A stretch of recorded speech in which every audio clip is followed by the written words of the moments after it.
Today, it's my pleasure to introduce our keynote speaker, Angela Maiers, social media evangelist, speaker, educator, and blogger. Angela is an award-winning educator, speaker, consultant, and professional trainer known for her work in literacy, leadership, and global communications. She is consistently energized and recognized worldwide for impacting leadership in both the educational and international business communities. Challenging dated educational philosophies, Angela strives to achieve total synergy and unstoppable energy by reconstructing the thought process of current ideologies. Today, Angela is at the forefront of new literacy and Web 2.0 technologies. An active blogger and social media evangelist, she is deeply committed to helping learners understand the transformational power of technology. Her intimate knowledge of teaching and learning, down-to-earth style, and powerful message of personal empowerment have made her a vibrant and courageous voice in both the business and education space. As owner and lead consultant at Maiers Educational Services, she uses her passion for literacy and technology to discover creative ways to assist schools and organizations in meeting their learning and productivity goals. She is an alumnus of the University of Iowa with a master's degree in Educational Supervision and Reading. She has spent 22 years working in elementary, middle, and university settings as a classroom teacher, reading specialist, coach, special programs facility, and university professor. When she is not at home in Clive, Iowa, spending time with her husband and 2 teenage children, you will find her on her blog or on Twitter at Angela Maiers, her favorite space for thinking, creating, and pushing the scope of her imagination and learning. Please join me in welcoming Angela Maiers.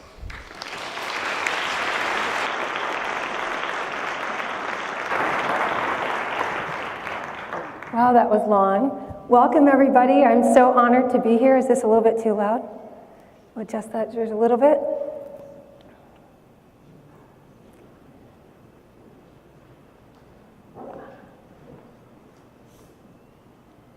It's my first time in New Hampshire, and I feel like I'm, because of Twitter, coming to friends.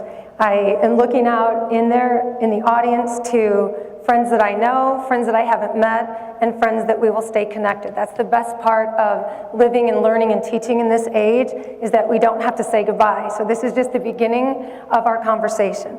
And I want to begin our conversation in the same way that I begin the conversation in every classroom, whether I'm working with 5-year-olds or I'm working with CEOs of Fortune 500 companies.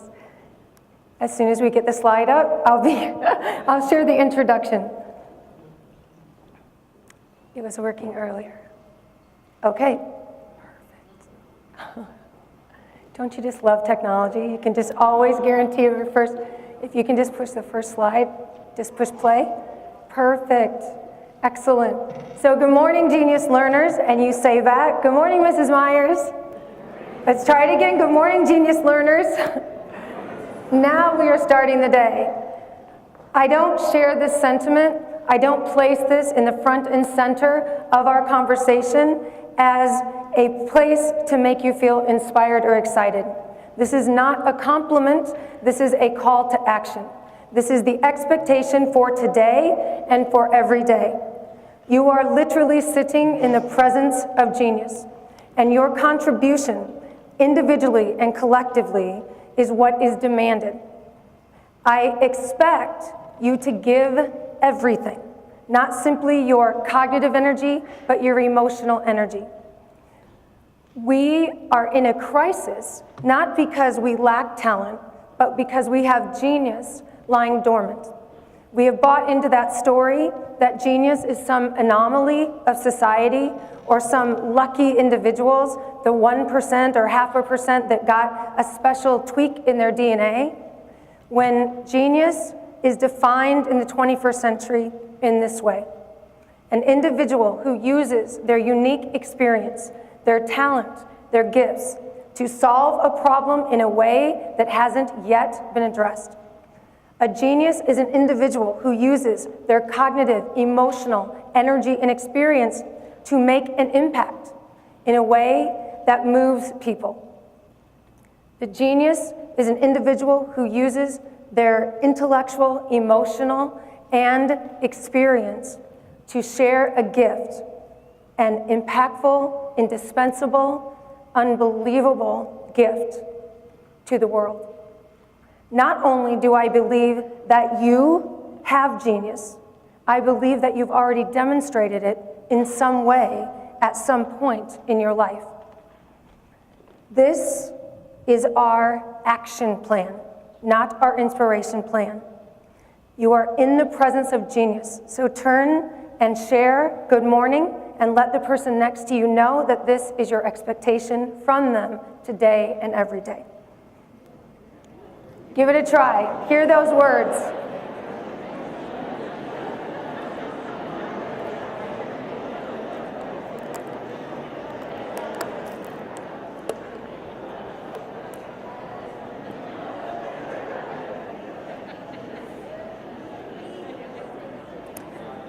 Our charge with our students, with ourselves, and in our community is to cultivate the habits, the mindsets, the dispositions, the abilities for us to do those three things: solve problems, make an impact, and share our gifts.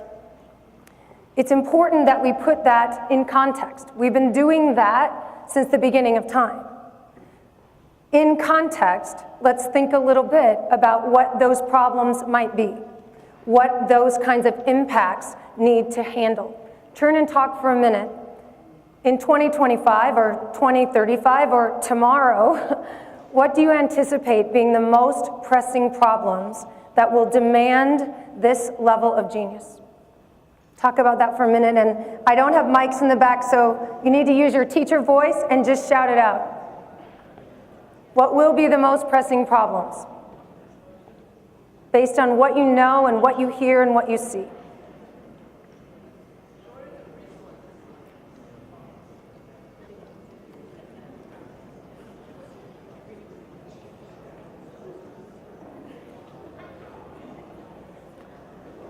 Anyone want to give it a shout out, or I have to pick on my friend Tony? And he'll be mad at me. I'll make him answer. So save Tony and share an answer. What do you think? Lack of resources. Peace. Yes. What did you say? Environmental issues. Apathy. Poverty. Overpopulation. These are not simple things, are they? So here's our charge.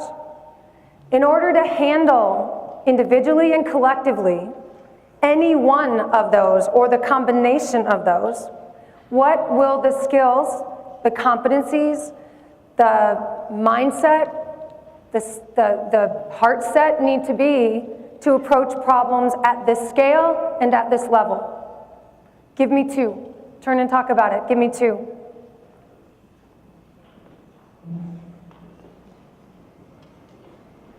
Okay, you have to talk or I'm going to call on you. So I need to hear you talking. Do you want a partner? Okay, you have a partner. Good.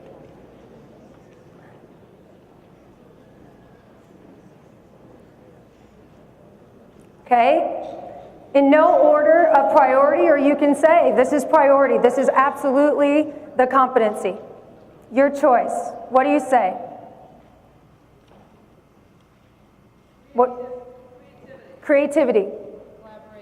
Collaboration. What did you say? Compromise. Listening.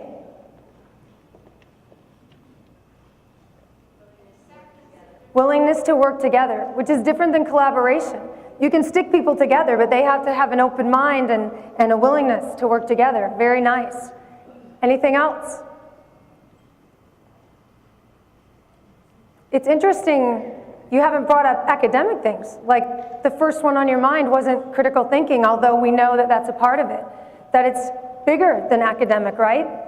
That there's emotion in there, a willingness to listen, a willingness to be empathetic, a willingness to invite people to collaborate.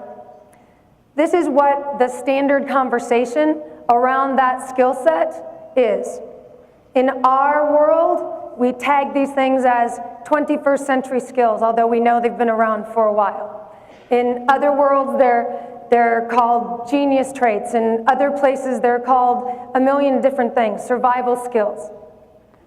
Many of those things you know spot on. In fact, the need for a workforce and a world force that embodies those skills, those habits, those attitudes has sparked a global conversation, not just in education, but in the world. And there's been this sort of panic narrative that, oh my gosh, what are we going to do? What do we have to invent? What do we have to buy? What kind of technology do we need to teach these skills? And the key word there is to teach these skills.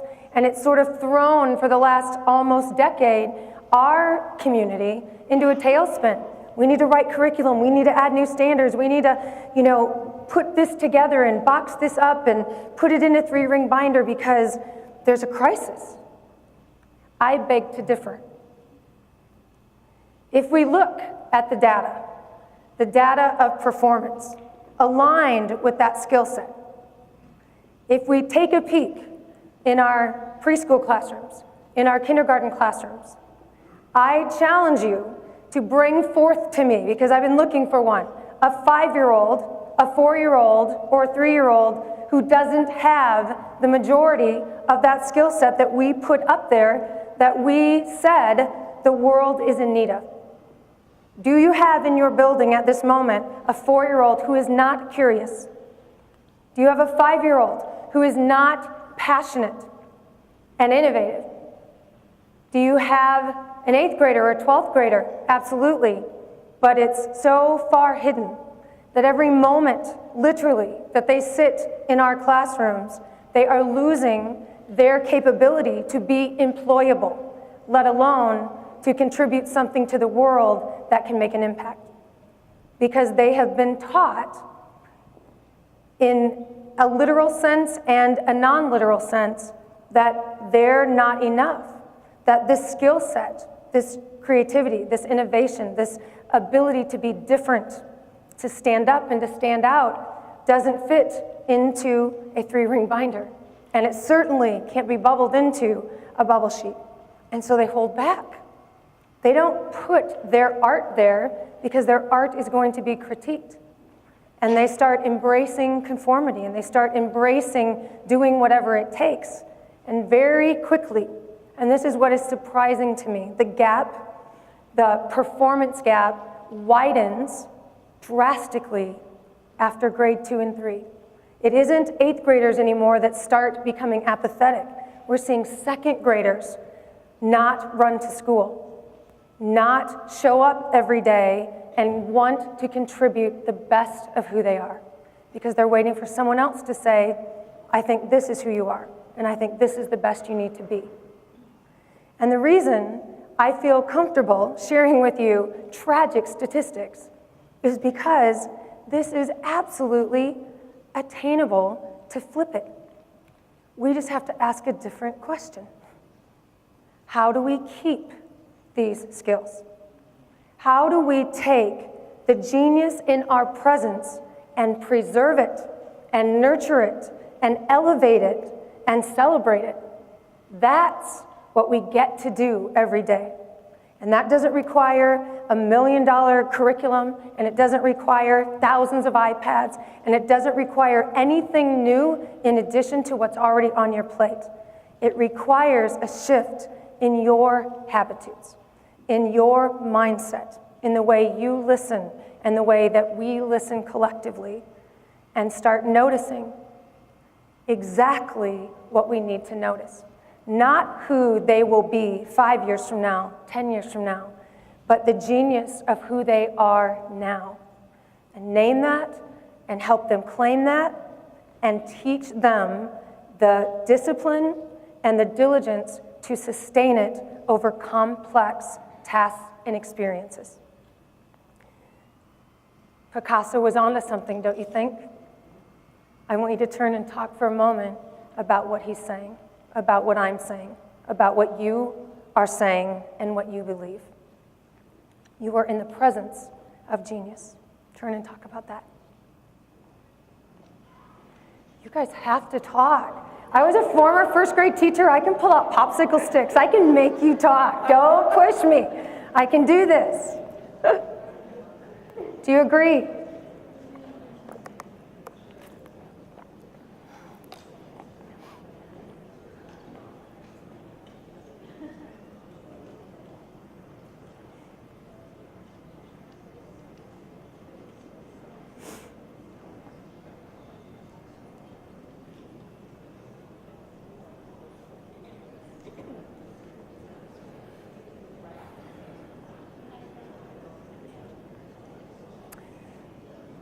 So armed with this question, let's do this. We can start today, and we can make a difference immediately. And the difference is transformative. It's not reformative, meaning you don't have to spend $1 billion and find out 10 years later it doesn't work. Transformation is nearly free and almost always permanent. Let's work for this. Forget that no child left behind thing. So here's the framework. 3 parts. Name it, claim it, sustain it. I'm going to share exercises and conversations in each phase, but know this process is not linear. There's linear parts of it because we have to have a language before we put something into practice. But there's no agenda that says you have to stay at phase 1 for exactly 13 and a half days. And on Tuesday at 8:45, you can move to this. And I know that's hard because we have positioned conversations with kids in a linear format. So this is flexible and this is simple for the purpose of it being able to be fluid in every grade level, in every content area. So as I move through these stages, know that this is about you and your students and the conversations to be had, not about a schedule. It's about the scope, not the sequence. So it's really important in the naming process in phase 1 to be very consistent and to be very simple about what it is you're going to be working towards. If you ask kids to practice, they need to know what they're practicing. You don't just say, here's a ball, go throw the ball, the game is on Friday. You say, this is a football. I don't know what a throw in football is called. I think it's called something. A pass. This is a pass. And this is how you do it. It's not called a pass, I'm sure, in baseball. I'm sure there's another name for it. So we want to be, what's it called? A throw. Oh, that's interesting. All right, so I learned something. So I choose to call these habitudes because they embody both habit, habitual, disciplined, diligent behavior, but they embody a very specific mindset within and throughout the individuals who perform genius at the level that we're demanding. So whatever you decide to call it, be simple and be consistent. There are 47 attributes in some realms of genius or of world and workforce skills. From the brain, what we know is that you can handle and manage about 5 to 7 things. So I picked 5 to 7 of those things from that list. I am not suggesting that these are the only habitudes that embody success. And I'm not even asking you to use this language. For example, Tony Wagner in the Global Achievement Gap talks about the exact same skill set, but rather than adaptability, he calls it agility. I don't care if you're going to work on agility or adaptability. What I don't want is in 3rd grade for you to call it agility, and then when they get to 7th grade, call it adaptability, and when they get to 8th grade, call it flexibility, because there is no common language. So your first step is pick your habitudes. Pick them from a district global perspective, and then The fun begins when you get to give that language meaning in the conversation that you have at each grade level. But adaptability is what we're working on from birth to the end of time. Pick about 5 to 7. Less is more. Again, I remind you that complexity doesn't mean that we're successful. We have a tendency in our field, in our community, to take very simple things and complicate them, and to underestimate things that are presented with simplicity. Simplicity is necessary when you are working towards something that is this complex. So pick 5, pick 7, and pick whatever ones that you want to emphasize the most. The fun part is in the dialogue that follows. The name it phase is between 2 and 4 weeks. The faster you move through it, the less effective the rest of the lessons will be. The slower you move through this, the more sustaining. I was really, as I put the language out there, and I had made some posters to just sort of give visuals like the alphabet on the wall, like even though you're not talking about B, it's always up there. And I would walk into classrooms all over, and I would see the posters, all of them, up. And I'm like, wait. You're not supposed to put those up. You're supposed to come up with the definitions. These are just examples. The work is in the conversation that sounds like this. What is the difference? Explain it simply between curiosity and imagination. How would you differentiate curiosity and imagination? Talk about that for a second. Sounds pretty simple. Not so much.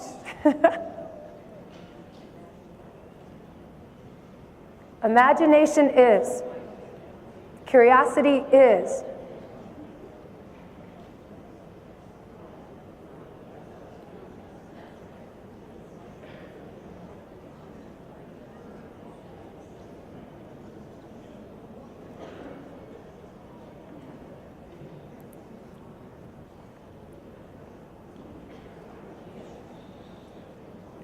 The longer you dig into that, the deeper you study that, and the more that you pull out meaning, the more the habitudes become of you.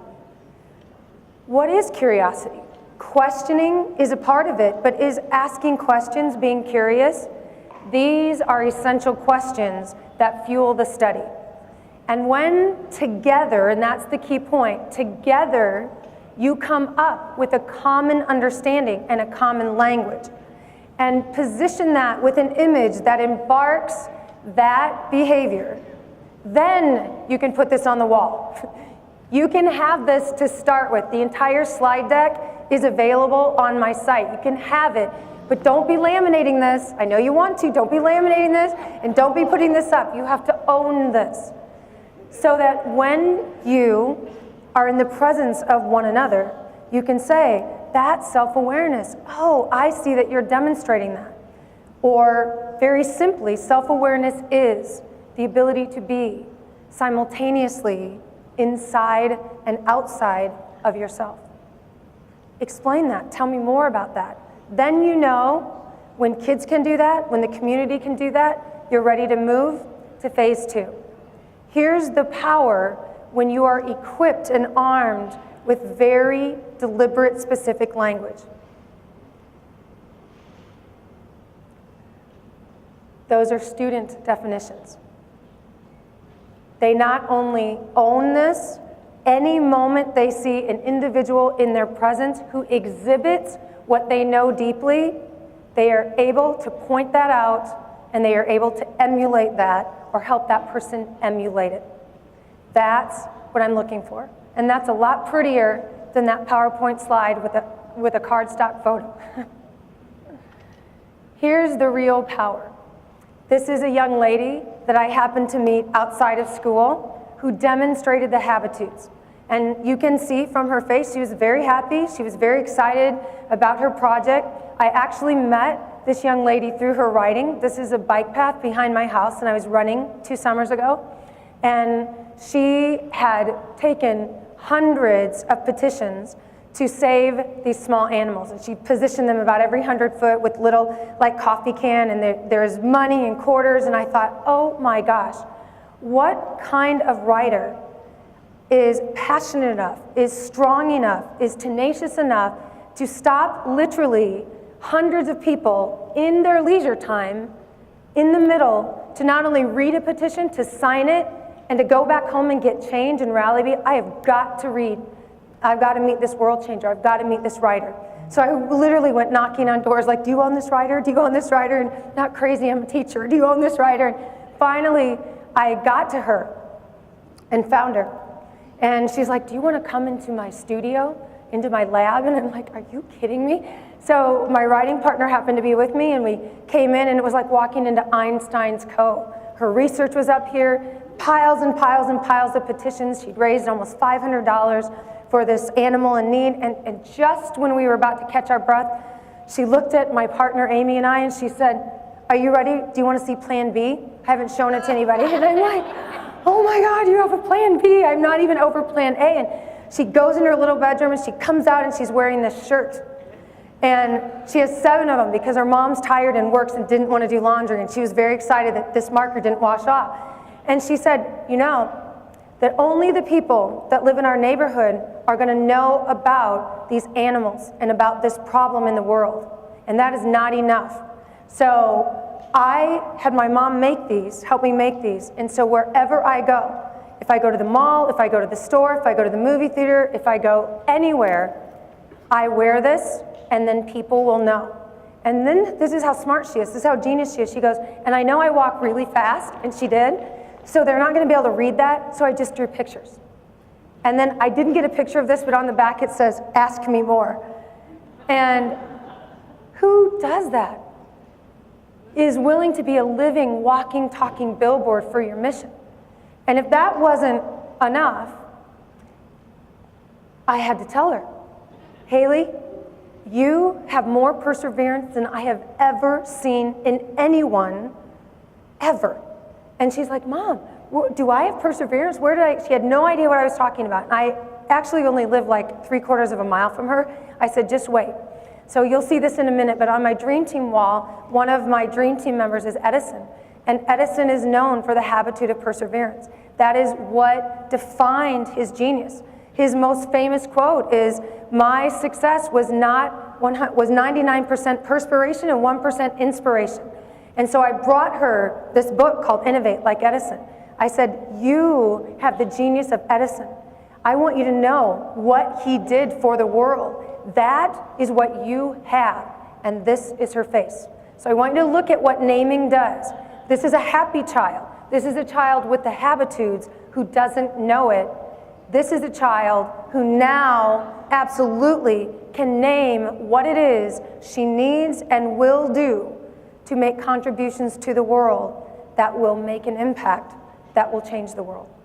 That's the power of naming. Take your time during this first phase. Turn and talk about that for a second. Any questions about phase 1? Keep it simple, keep it consistent, and let the conversation be your driver. Any thoughts or questions on phase 1?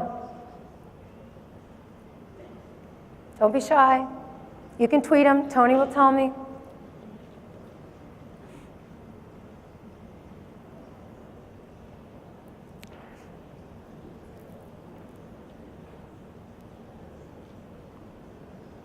Okay, phase 2, claim it. This gets even more fun every minute that you're in this conversation. So claim it is about being conscious and conscientious about looking out and looking at the examples of genius, past and present.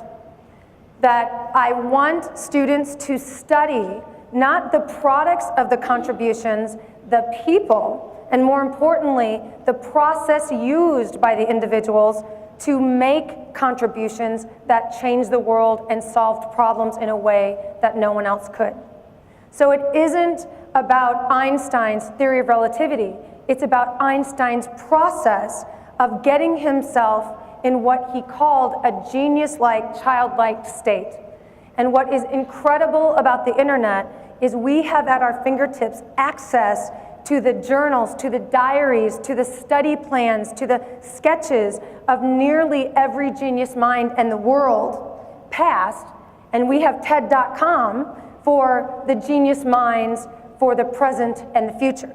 We now have access to the inside tape, not the outside production of what they did. I need kids to get to the inside of what produces genius-like contribution and content.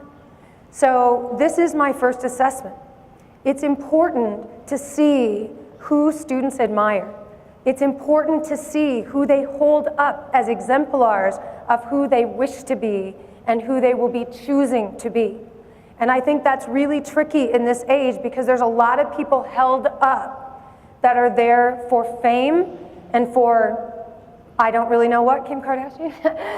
So you want, with no judgment, to find out who is it. And if it happens to be a TV star, a movie star, a basketball player, it's imperative that we help students dig down to the trait, the habit, the mindset that allows them to be set apart from any other TV star, any other basketball player, any other scientist, or any other artist. And when you get that, you go back to reviewing the naming. What is it? Because every single genius in every discipline, in every field, since the beginning of time, has a multitude of habitudes. But what is it that set Walt Disney apart?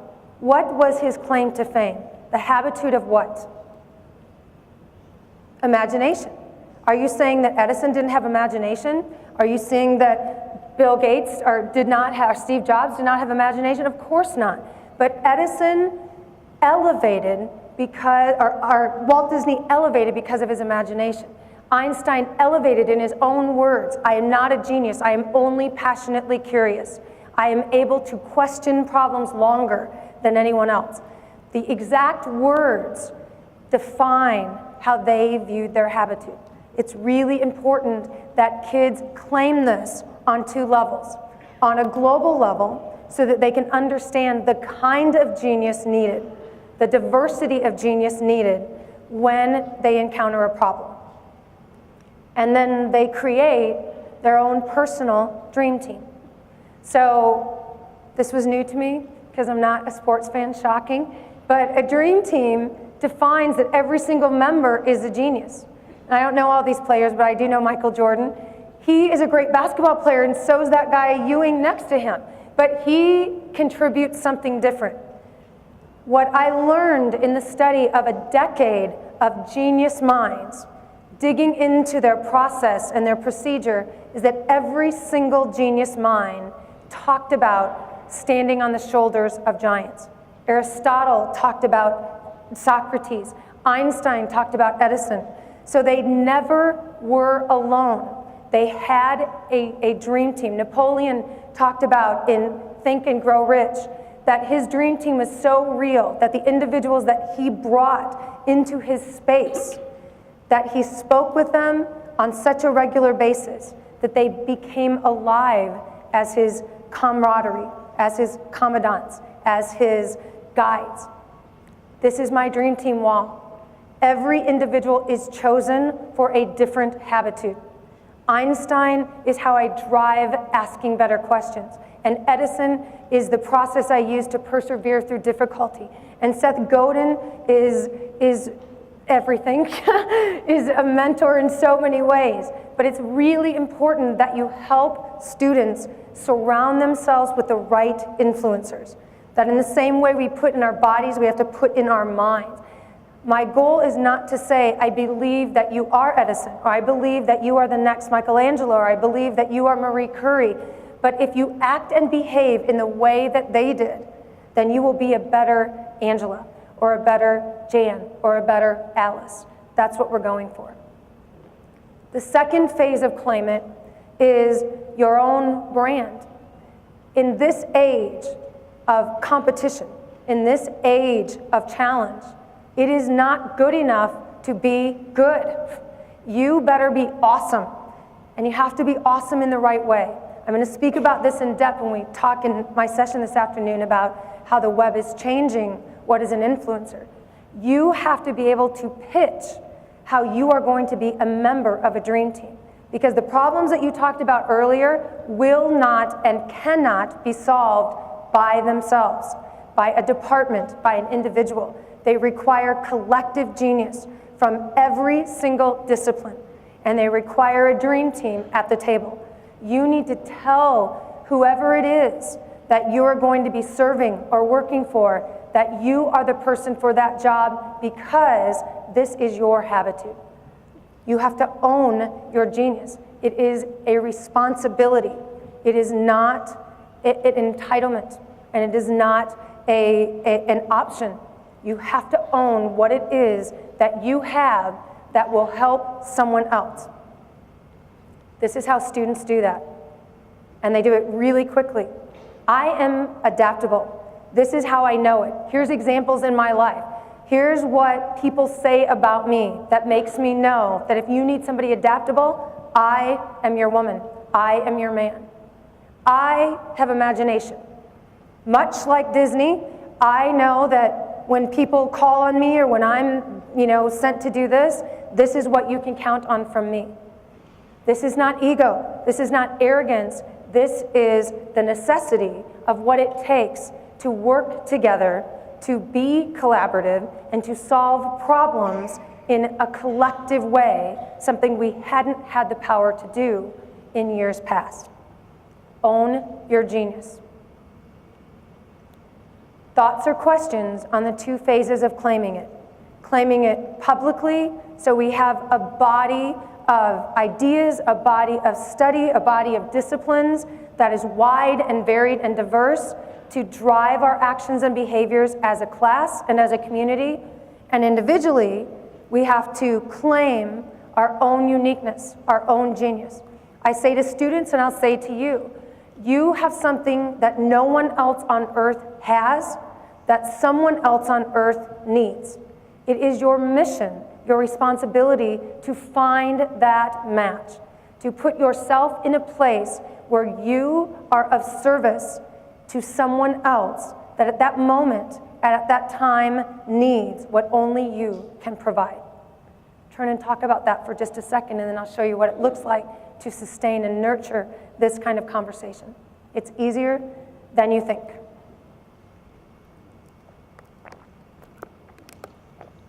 You guys are not very chatty this morning. That has to be a different habitude you have to develop. You're gonna have to work on that. Chattiness needs to be a habitude.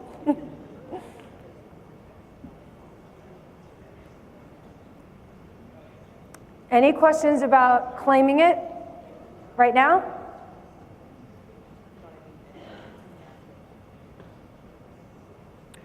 So this is where it gets really fun.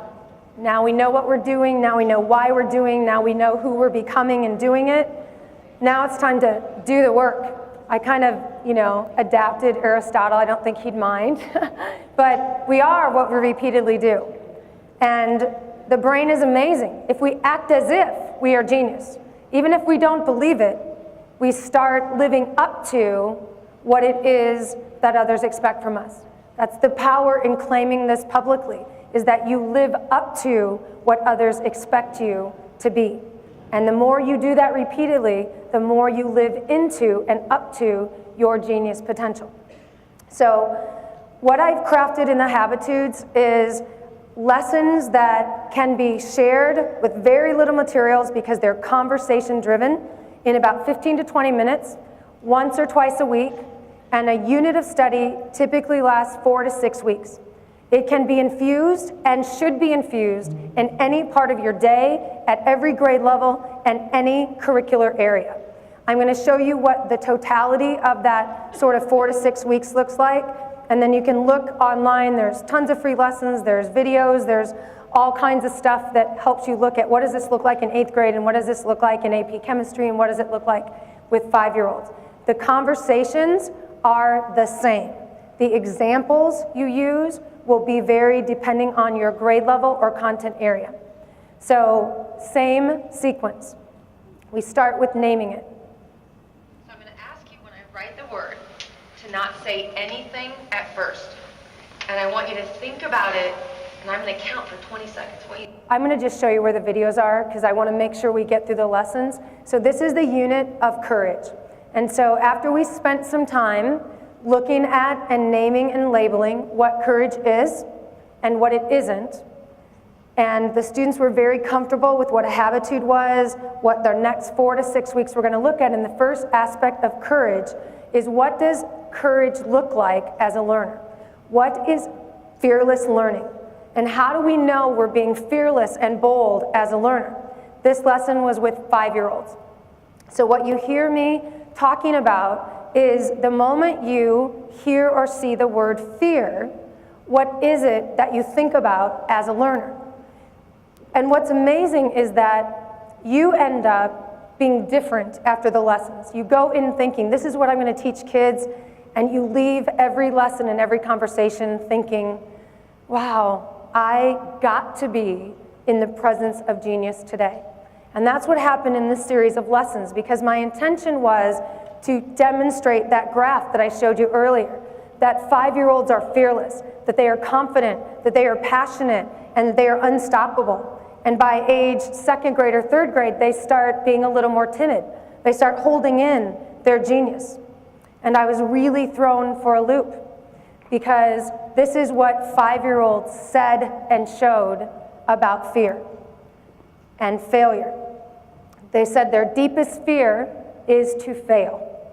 And when they think of failing, these are words and colors and images that describe it. So we had students coming up in the video just drawing, and to watch them just draw these black lines, this black cloud, like furiously, is how deeply embedded in society failure is as a bad thing. If they were to pick a color for failure, it would be dark, it would be black, it would be gray. It's ugly, it's maddening. You feel like you're a loser, you feel sad. And as I went classroom to classroom and asked how many 5-year-olds, when they heard or failed, felt this way, it was 100%. And it took my breath away. And so the next series of lessons were helping them reframe their thinking, their mindset before their habit about fear. And I demonstrated that every single day I fail. And I showed, because it's really all the time, what I failed at that morning. And then I demonstrated that failure isn't my to-do list, and it certainly isn't who I am, but it guides who I'm becoming. Because from my failures, I create a to-be list. So I was training for a half marathon at that time, and I had a really bad run that morning, really bad. And so I spoke about my failure, but I also spoke about that I get to be a better, stronger runner tomorrow, because this is what I learned from my failure. And I get to be a better cook tomorrow because I learned that you shouldn't put, just because it's white in there and it says powder, you shouldn't put that in. And I learned, and so I started building my plan for tomorrow, my to-be list, from my failures.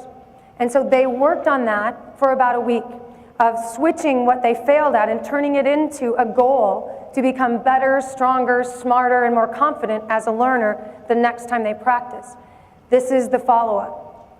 Failure became a new color. It's red now, it's purple, it's yellow, it's green, it's happy. Failure is a new goal. Failure is hopeful. Failure is a chance to learn more. It's a get to do. It's a chance to get better, and it's a demand to keep trying. What was so amazing, and this is where you can't predict the kind of genius that comes out in students when you give them the platform and you give them the space. This sunshine was from a little 5-year-old, and she said, you know how when we thought we did good and it was perfect, there was a smiley face on our paper? She goes, this is my new smiley face. And she said, you see how it's smiling more because of all those lines?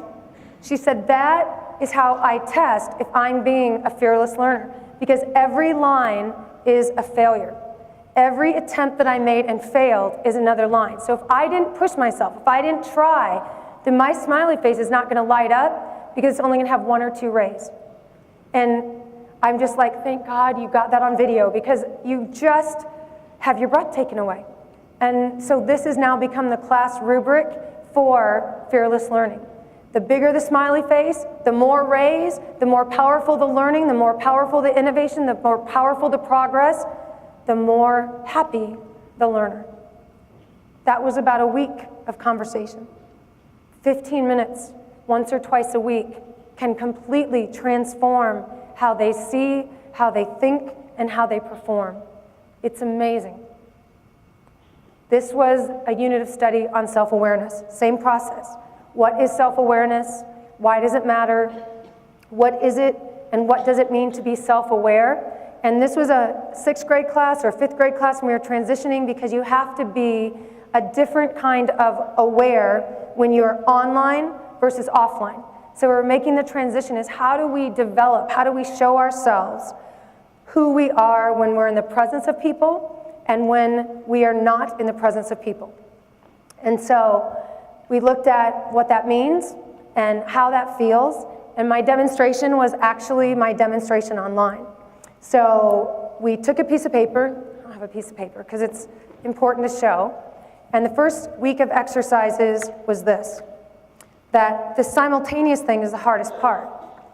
This is the discipline part, because you have the front, how you see yourself, and it's really important that you crystallize and you give language to not only how you see yourself currently, but how you want to see yourself.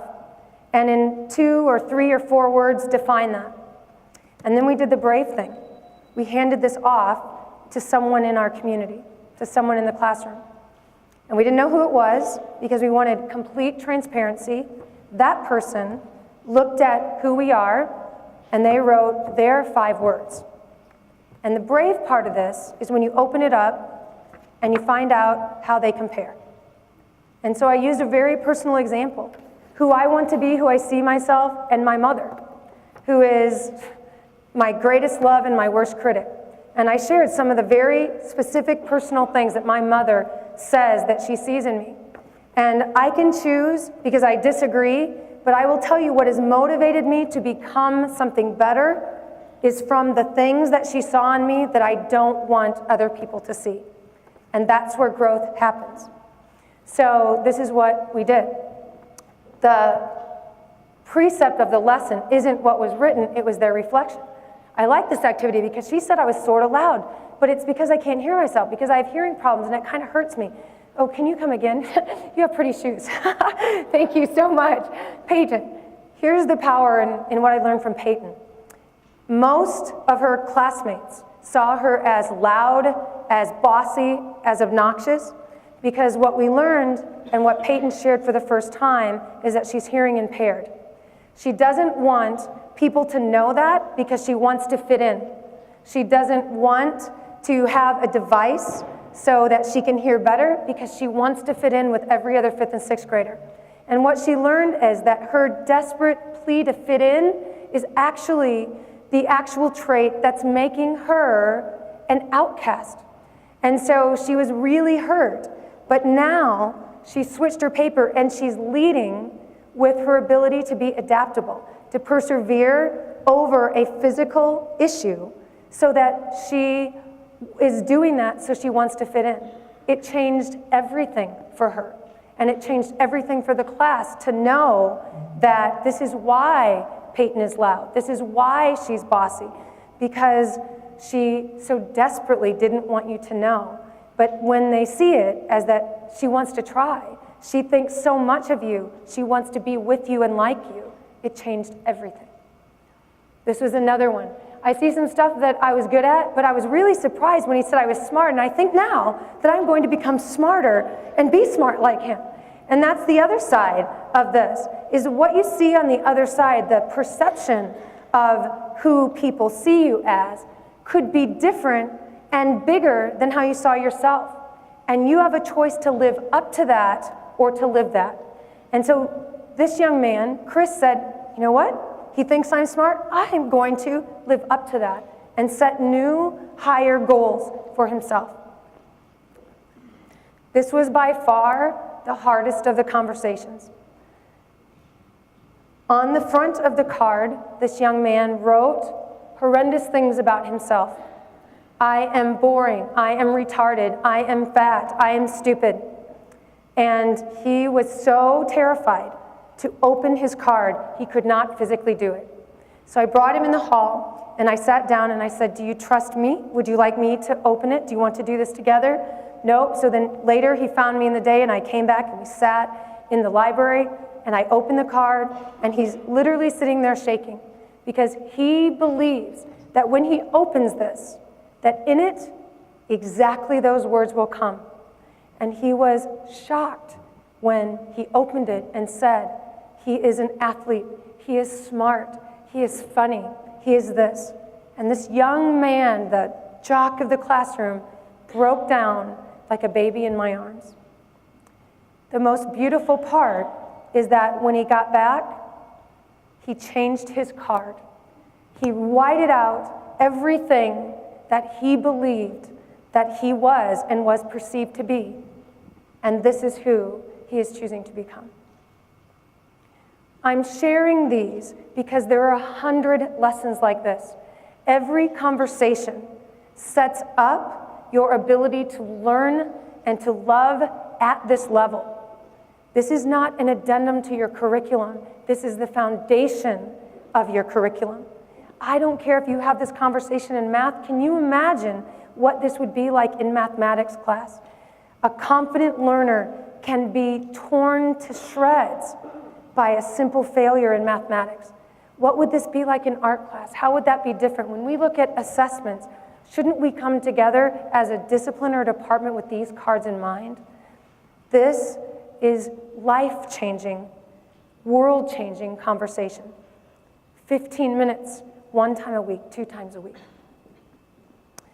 I'm very proud and excited to announce that this is a workforce-changing conversation. T-Chat is a combined Twitter chat that is in partnership with Forbes magazine, Talent Culture, and Huffington Post Live. And every week they bring together 300 to 500 of the most powerful, influential people across every discipline in the world and the workforce. It is what is called or deemed the workforce chat. So I have been an ambassador with T-Chat for the last year and have had a conversation literally just 48 hours ago, so we don't know details. But they're very passionate about the habitudes because it is the necessity for the world and workforce. And they said, we have literally the brightest minds in every discipline, and we have this amazing, powerful, rich community, and we need to do something with that. And so they want to embrace virtual service, learning, and mentorship. This is your dream team. This is your kids' dream team. And so we are working on bringing the habitudes conversations, the ones that we have with our kids privately, the ones we have at a grade level or a school, and bringing them to the web and being nurtured and mentored and apprenticed by the cutting-edge individuals in those fields as we study for a month what does adaptability look like across these fields, across these platforms. What does passion look like? What's the role that it plays? What does curiosity mean? And have tips and tricks and conversations with the people that will be employing your world and workforce. There'll be more to come in the next few weeks, but it excites me to no end that we're bringing in a live, real-time dream team to be at service for us and for our students. I'm very grateful to Forbes, and I'm very grateful to Huffington Live for even helping. And they're not doing it out of graciousness. This is their business. So if we are not preparing, they're going to suffer for it. So these are your job resume, if you will, in live real time. So be looking out for that with the habitudes. So, assessment. I know that's a question, right? So this is nice, Angela, this is sweet, but that test, they got to pass that test, and I agree, they do. And for genius learners contributing at this level, it is not a problem at all. What you really want to know is, do they have these habitudes? Your charge is not for them to pass a test. Your charge is to prepare them for the world and workforce. We have every data, every piece of assessment that says this is what we need. So how do we know if they have it? Through their work, through what they practice. These are from students' personal journals. This is after the study of adaptability. So I want you to crawl inside of this genius learner's head. And this is his personal learning plan, where he said, these are all the things that we've learned in the study of adaptability, and here's my checklist. And every time that I feel that I have accomplished that, or I've done that, check. So whenever I see a positive voice in my head that tells me what I can do, I'm working on that in math and science and history. Every time that I have a situation or people I need to adapt and change, yep, check, I'm working on that. Is that good to know? He can give me exact examples at the moment and at the sentence when he performed that. Independently, not because I said Tuesday, here's the test. This is now a part of his discipline. This is now a part of his habit. This is another student, same unit of study, but their life kind of works like mine, like a flow chart. Like, okay, so here's what I'm doing. If this happens, go to B. If this happens, go here. So if I hear a voice in my head, do this. If I don't and I'm thinking positive, go here. If I'm not, go here. It's personal learning journey. This is one of my favorite assessments. This is after a 2-week unit of study on questioning. So we looked at brain scans. We actually looked at the neuroscience of the brain physiologically lighting up so that they saw when the brain was active, it lit up. Literally, you can see a neuron firing. So we spent a lot of time in this kindergarten and first grade classroom talking about the thing that keeps our brain active is our ability to push it with questions. And every time you ask a question that pushes your brain, you literally are having a neuron fire. And so I came back in 2 weeks later to talk to the kids to see where their practice had come. This young man comes up to me, he's like, Mrs. Maiers, do you notice anything different? It's like turning around, like, I'm like, oh, did you get a haircut? Did you just like, no, do you notice? It's bigger. I can feel it growing. My brain is bigger because my mind is on fire. Here it is. And so we talked about like the A learner isn't the learner who can answer all the questions. The A learner is the learner who has the most unity. He goes, I am an A+ brain right now. I'm telling you, it is like on fire all the time. So those were all the questions he asked and all the neurological connections he's making, and his brain is literally blowing up. And he's putting that in there as his plan to ask even more questions. That is the kind of learner I need. That feels their brain on fire, and when it's out, they know how to ignite it again on their own by themselves. This is assessment. Will this transfer to a bubble sheet? Absolutely. If you've got a child that is in this state and can get himself in this state when he needs to adapt, when he needs to flex, when he needs to ask a different kind of question, how are they going to do in critical thinking and problem solving if this is their habit, not their assignment? This is ultimately the kind of citizen beyond the world and beyond the workforce. This is what is at stake for our humanity.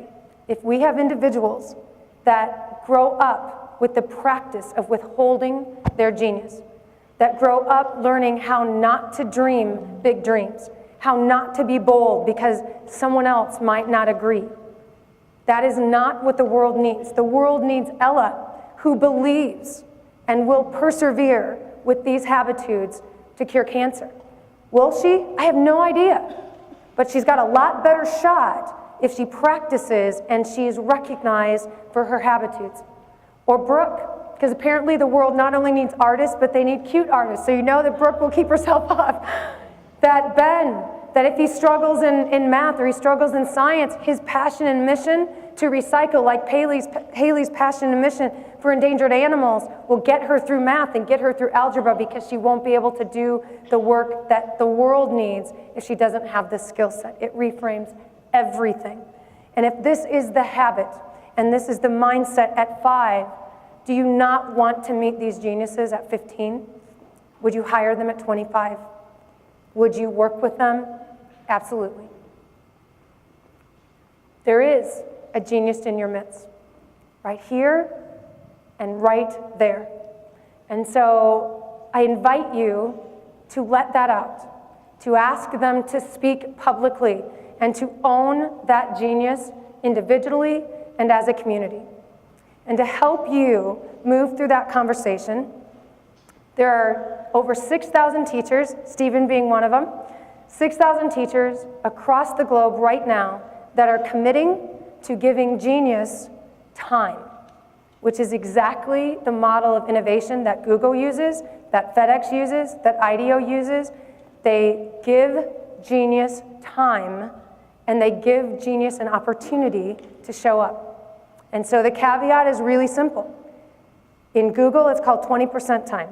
4 days a week, you do everything you need to do to get through math and science and history and whatever department you're in, and on the 5th day, you get to put your genius to use. And here's the only thing that restricts your dreams: that what you work on and who you work on with must benefit our immediate community, or it must benefit and change the world. And everything that you know Google to be, 98% of it, Google Glasses, Google Maps, Google Images, Google Labs, is a result, a direct result of 20% time. It's not a departmental initiative, it's not an individual, it is the result of offering time and resources and getting out of the way and letting genius come forth. And the bigger the challenge, the more audacious the goal, the more wicked the problem, the more likely genius is going to show up. We are not under-teaching our kids. We are not under-testing our kids. We are underestimating our kids. And when we get out of the way, not only does learning change, the world has changed. The projects that have come in the last 4 months, there's been over 400 projects that have come to me in Genius Hour, are not cute little let's do this after school. They are changing the world. We have nonprofits, we have money raised for charities, we have a young grade 3 students who just wrote on my blog. They built a library in another school and raised the money at their school to do it. Stephen can speak in his session today about what has come just from his classroom and from the teachers sitting in this room. I invite you to let kids know that the standard that we're moving toward is what I call wow. The work must be worthy of the world. Nothing under that is acceptable. And here's what the world demands. It demands that your contribution must be original. It must be unique. It must be passion-driven and purpose-driven. It must solve a problem. It must be something that moves people. Anything less than that is substandard. You are worthy of the world. And so your talents are needed. So this is a sample of what a school has done. So this is very much like the expert wall, that on Genius Hour, you define your problem, you define what you're going to do, and you pick your dream team. And here you go. If you need somebody who knows movies, if you need somebody who does this, if you need somebody who does this, there are experts waiting. You must have the genius, the genius bar at Apple. You need to have one at your school. So when you need blank, who do you call? Somebody that claimed this to be their genius. Kids take this time very seriously. You know that little thing that's on your hotel door that's like, please don't disturb? That's what Genius Hour is. Please do not disturb. Genius as at work. Genius as at work. These are some of the things that kids are doing when we get out of their way. These are a group of 5-year-olds that helped me pull 122,000 classrooms across 65 countries to fight global illiteracy. This is a young girl who she's actually in Uganda right now. She started a fundraiser at her school. She's raised over $50,000, started a nonprofit, and is giving school supplies that's her first passport, where she's actually going to go meet the first 7 children who she changed their life. This is a young man who started giving up his birthday money. He's raised over $250,000 for charity water. These are the grade 3 students. There's 400 projects, and the only thing that we did as a teacher, as a school, is we gave them 1 hour and we got out of their way. That's it. That's what I'm asking. 1 hour, once a week. There is a group of teachers on a Facebook page. We're almost to 6,000 teachers right now. So if you go to Choose to Matter, this is a private Facebook group. So don't mistake it for a Facebook page. Join the group. Teachers are sharing their projects. I'm working with Skype, and Skype is building, and hopefully it will be done in about 4 weeks, a place to put the projects so that it can become a database that you can say, My kids want to work on that project, or you need this person on your dream team. My class can help, or my student can help. So we're working very quickly on getting you a place to showcase, not only showcase the Genius Hour projects, but to elevate them and escalate them by leveraging the collective talent that is at your school and at your classrooms. And the same demand goes for teachers. This is a Google Doc with over 600 teachers that are proclaiming their genius. I don't want to know what grade level you teach. I don't know what your title is. I want to know what it is that you have and that you do that no one else in the world can contribute like you. I don't care if you sing or you dance or you do visuals or you do this. The world needs your genius. This is what school should be.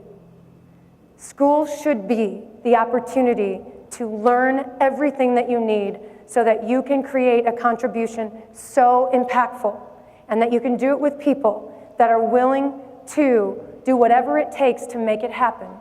And you can change lives, and you can change the world. And that is what I signed up for. I didn't sign up to deliver curriculum. I didn't sign up to test. I signed up for this work to change lives and to change the world, and you did too. And so this is our chance to do it. Every Tuesday night on Twitter, teachers that are trying to manage Genius Hour, this is more probably logistics than the projects like, well, I tried this and I did this, and the kids wanted to go 5 hours and I had to cut them off at 1, and all the mentorship that you need to host and run Genius Hour either in your classroom or at your school. And we have great things planned, and all I'm doing is getting out of your way. Teachers everywhere step up to the plate, and their kids step up to the plate, and I literally every day have my breath taken away. When I say I am in the presence of genius, I am. I'm trying, I started this new series on my blog. I can't keep up. We already have 33 posts. Is every week, because I highlight kids all the time. I've highlighted many of these projects on my blog. I'm trying to highlight a teacher, not with their finished project, but a teacher that has the courage, that has the boldness, that's adaptable enough, that's curious enough, that's passionate enough to try this structure, name it, claim it, sustain it in their classroom. So I'm inviting you, because I believe you are a teacher and a leader with the habitudes. I have opened up my blog. You don't have to submit it and check it with me. You should probably check spelling, but I am the ambassador of your brilliance. I'm trying to give you and students a front row seat to what I know you are absolutely capable of. So I'm inviting you as teachers and leaders with the habitudes to share your genius with the world and step up to what the world knows that I know. So let's say this together again and mean it. Turn to someone next to you. Ready? Look them in the eye. Mean this. Even if you don't fake it till you make it.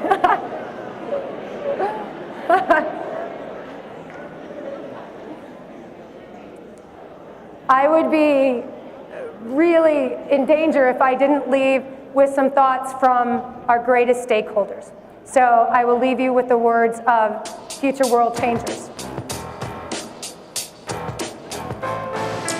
Dear world, I want you to know I matter. You can expect great things from me. I am on a mission.